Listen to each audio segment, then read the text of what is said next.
আসসালামু আলাইকুম এভরিওয়ান। আশা করছি আপনারা সবাই অনেক অনেক ভালো আছেন। আবারও চলে এসেছি বর্ণা সিয়ামের ট্রিটস থেকে আপনাদের জন্য নতুন আরেকটি রেসিপি নিয়ে। আজকের রেসিপিতে আপনাদের জন্য নিয়ে এসেছি কাঁচা আমের মোরব্বা। আর এই মোরব্বাটা কিন্তু খেতে অনেক মজার একটি খাবার। আর অনেকেই আপনারা হয়তো বা জানেন এই মোরব্বাটা তৈরি করে কিভাবে, আবার অনেকে নতুন এই মোরব্বা তৈরি করাটা জানেন না, আবার অনেকে জানেন কিন্তু অনেক টিপস জানেন না এটা সম্পর্কে। তো তাদের জন্য আমি এই মোরব্বার সহজ একটা রেসিপি নিয়ে চলে এসেছি। আর এই রেসিপিতে একটা গোপন টিপস রয়েছে, সেটা আমি বলে দিব ভিডিওতে, আপনারা পুরো ভিডিওটা দেখবেন। তো আমি কিভাবে আজকে মোরব্বাটা তৈরি করছি দেখে নিই। এখন আমি এখানে অনেকগুলি আম আমি একসাথে কিনে নিয়ে এসেছিলাম বাসায়। তো সেখান থেকে আমি 12 পিস আম নিয়েছি মোরব্বাটা তৈরি করার জন্য। তো এখানে আমি আমগুলো কেটে নিয়েছি, ছিলে প্রথমে, তারপরে কেটে নিয়েছি। এরপর লবণে ভিজিয়ে রেখেছিলাম, লবণ দিয়ে পানি দিয়ে 8 ঘন্টার মতো ভিজিয়ে রেখেছিলাম। এরপরে আমি সেই আমগুলোকে কাঁটা চামচের সাহায্যে কেচে নিচ্ছি। এভাবে আপনারা কাঁটা চামচ দিয়ে কিন্তু কেচে নেবেন।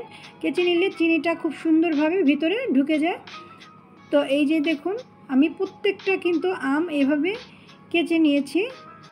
আমটা যখন লবণ দিয়ে ভিজাবেন তখন একটু কালো হয়ে যাবে, এতে কোনো ভয়ের কিছু নেই। আর আমটা কিন্তু ভালো করে ধুয়ে নেবেন, নাহলে কিন্তু লবণটা থেকে যাবে।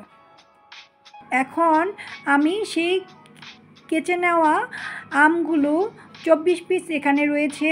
তো এখানে আমি 1 কেজি চিনি ব্যবহার করেছি, মানে 4 কাপ মেজারমেন্ট কাপে 4 কাপের বেশি আমি এখানে চিনি ব্যবহার করেছি। মোট 1 কেজি চিনি আমার এখানে ব্যবহার করতে হয়েছে।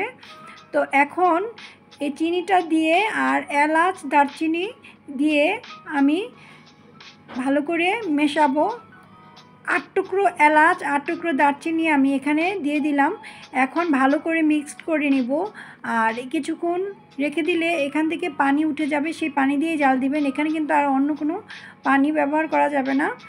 তো এই চিনি দিয়েই শুধু আমরা জাল করব। এখানে কিন্তু অনেকটা পানি বের হয়ে গেছে। তো এখন সেই পানি দিয়েই এই আমাদের জাল করতে হবে। আর আমি আপনাদেরকে একটা গোপন টিপস বলেছিলাম, সেটা হলো অবশ্যই আপনারা কিন্তু আমটা লবণ দিয়ে 8 ঘন্টার মতো 8 থেকে 10 ঘন্টা ভিজিয়ে রাখবেন। এতে করে আমটা খুবই সফট হবে আর কেচতে খুব সুন্দর হয়। তো এটা না করলে কিন্তু আপনাদের অনেক কষ্ট হবে। তো আমার আমের মোরব্বাটা কিন্তু তৈরি হয়ে গেছে।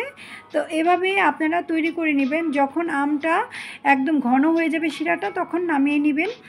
তো আপনাদের যদি ভালো লাগে অবশ্যই আমাকে একটা লাইক দিবেন। আপনারা যদি আমার ইউটিউব চ্যানেল থেকে এই ভিডিওটা দেখেন তাহলে অবশ্যই সাবস্ক্রাইব করে আমার পাশে থাকবেন। আর আমার ফেসবুক পেজ থেকে যদি দেখেন তাহলে ফলো দিয়ে আমার পাশে থাকবেন। খোদা হাফেজ, সবাই ভালো থাকবেন।